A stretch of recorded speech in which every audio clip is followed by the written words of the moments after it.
What if I told you that fear was the secret to unlocking your greatest potential? You've been running from it your whole life?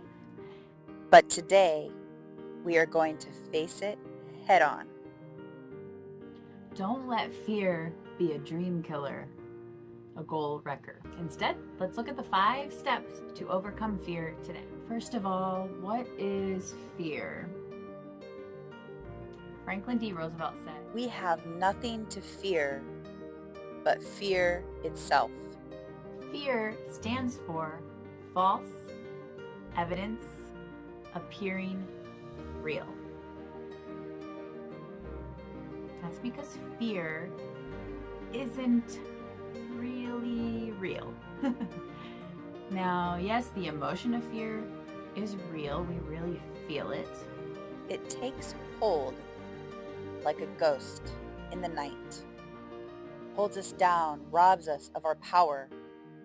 It's suffocating, debilitating madness.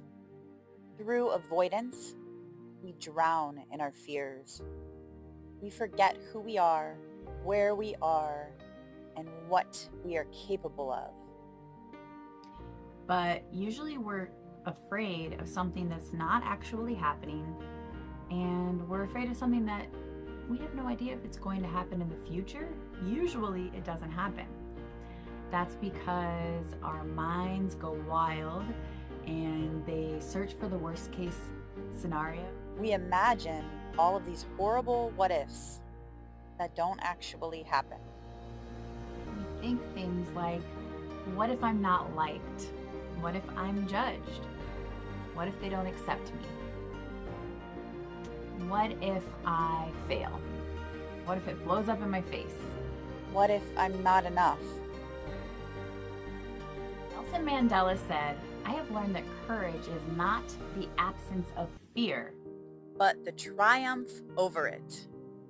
Personally, I'm starting a journey as a creator, and it's terrifying.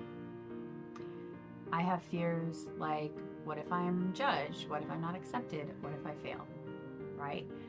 But luckily, I know how to overcome fear. So let's find out, what are 5 ways to overcome fear. Number 5.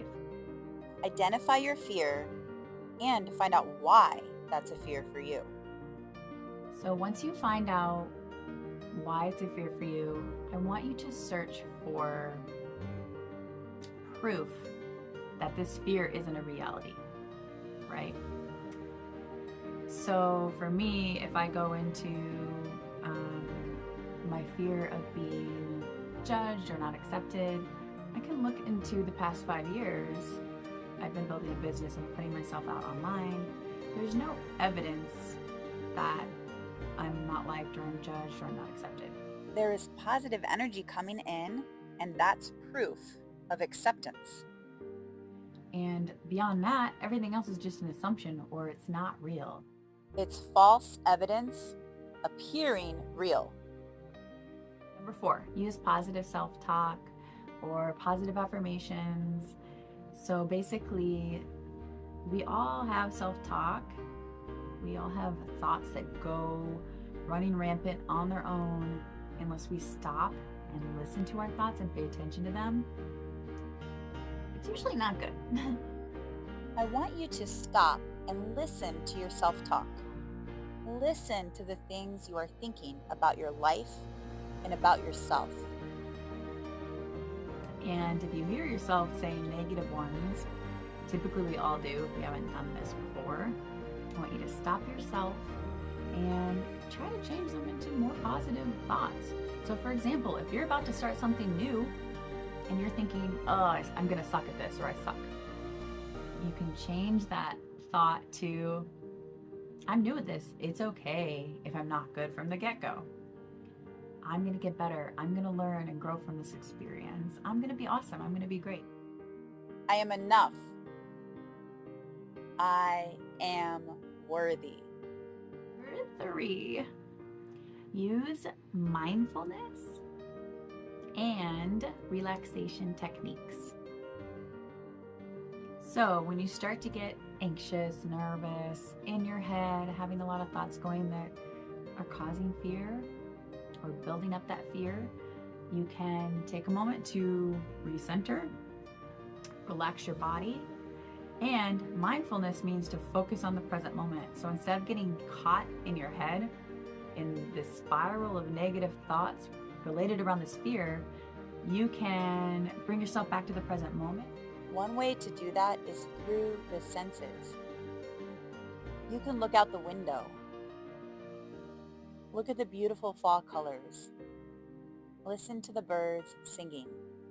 You can also take deep breaths. How does a breath feel when you bring that air inside of your lungs and then release it?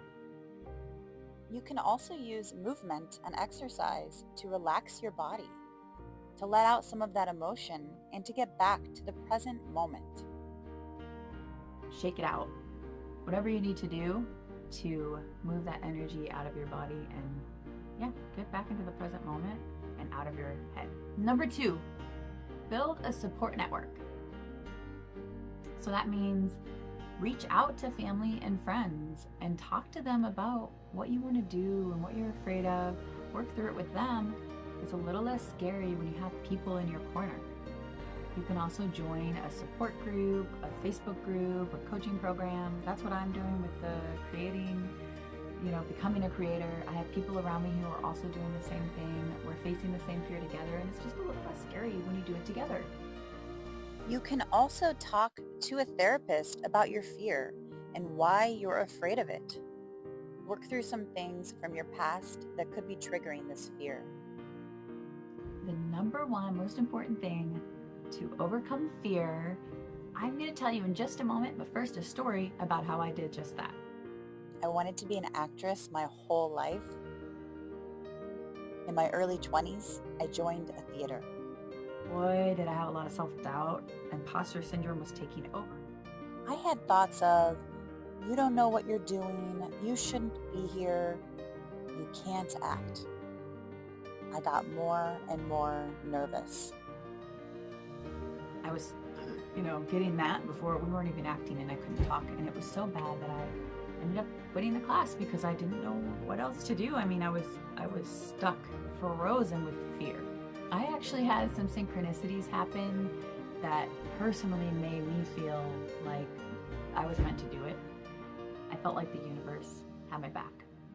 And so for you guys, and this ties into the number one thing to do to overcome your fears, if you're pulled to do something, if you feel it in your soul and you want it so bad, then that's because it's your path. You're meant to do it. The universe has your back. You are important, you are special, and that's enough to say, hey, universe, give me the courage to face my fear. the number one way to overcome your fear is to do it anyway, even though you're scared.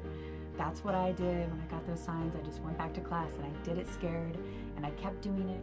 The fear eventually dissipated because I just kept doing it. One way to just do it is to break it up into small increments.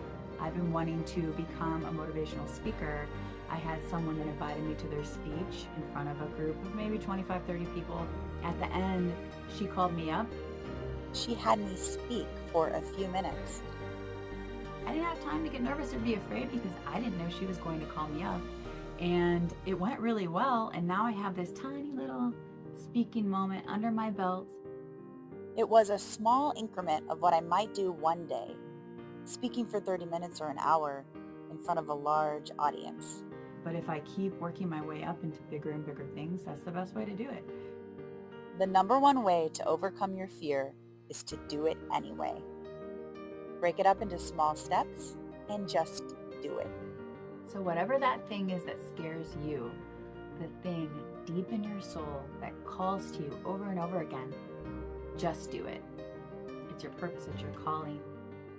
As you keep doing it and keep trying, the fear will slowly dissipate. Over time, it will get easier and you will triumph over your fear and make your dreams a reality.